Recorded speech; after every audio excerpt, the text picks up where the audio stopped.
Record উত্থানের পর এশিয়ার পুঁজিবাজারে প্রযুক্তি খাতের শেয়ারে ব্যাপক ধস। মধ্যপ্রাচ্যে ইরান ও ইসরায়েলের নতুন করে হামলা পাল্টা হামলা এবং মার্কিন বাজারে প্রযুক্তি খাতের শেয়ারে পতনের জেরে তোলপাড় বিশ্ব অর্থনীতি। মাত্র কয়েক মিনিটে বিলীন হয়ে গেল শত শত কোটি ডলার।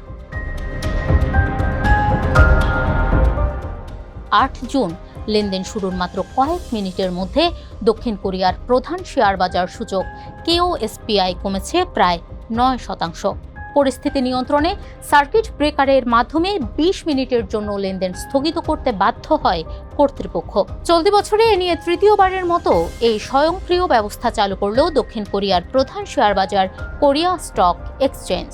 লেনদেন আবার শুরু হলেও স্যামসাং এবং SK হাইনিক্সের মতো বড় চিপ নির্মাতাদের শেয়ার মূল্যে মারাত্মকভাবে ধস নামে। অথচ প্রযুক্তি খাতের উপর ভর করেই কিছুদিন আগে রেকর্ড লাভ করেছিল KOSPI।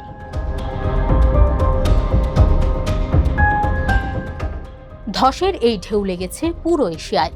জাপানের টোকিও স্টক এক্সচেঞ্জের প্রধান সূচক নিক্কি 225 কমেছে প্রায় 4%।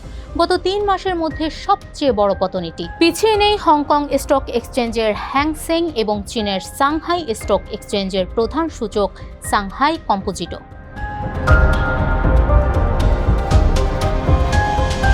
হঠাৎ কেন এই ধস?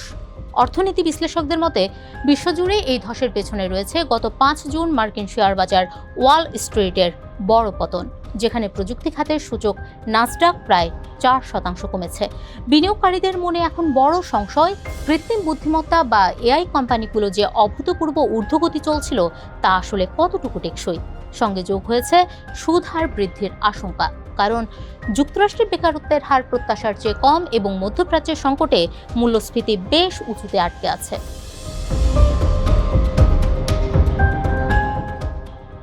শেয়ার বাজার যখন নিম্নমুখী, তখনই লাফিয়ে লাফিয়ে বাড়ছে জ্বালানি তেলের দাম। আন্তর্জাতিক বাজারে দিনের ব্যবধানে ব্রেন্ট ক্রুড অয়েলের দাম 3.7% বেড়ে ব্যারেল প্রতি $96.50 এবং West Texas Intermediate WTI crude অয়েলের দাম প্রায় 4% বেড়ে $94.10 দাঁড়িয়েছে। এর কারণ হিসেবে তেহরান ও ইস্পাহানে ইসরায়েলি হামলাকে দুষছেন বাজার বিশ্লেষকরা। গত এপ্রিলে ইরান, যুক্তরাষ্ট্র ও ইসরায়েলের মধ্যে যুদ্ধবিরতি চুক্তির পর এই প্রথমবারের মতো হামলা পাল্টা হামলা চালালো ইরান ও ইসরায়েল। উত্তর ইসরায়েলে ক্ষেপণাস্ত্র হামলা চালিয়ে বড় ধরনের হামলার ইঙ্গিত দিয়েছে ইরানের রেভলিউশনারি গার্ডস। এর জবাবে পাল্টা হামলা চালায় ইসরায়েল।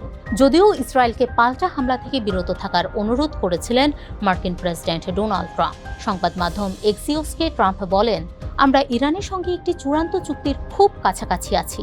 এখন যা ঘটছে তার কারণে আমি চুক্তিটি নষ্ট করতে চাই না।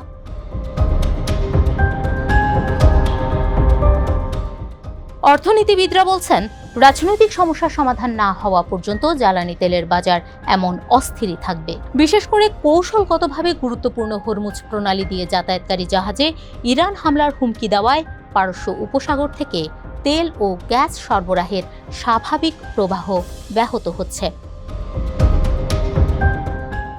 বিশ্ব অর্থনীতি এখন বড় অনিশ্চয়তার মুখে। মধ্যপ্রাচ্যের এই উত্তাপ আর প্রযুক্তি বাজারের এই ধস সাধারণ মানুষের পকেটে কতটা টান ফেলে সেটাই এখন দেখার বিষয়।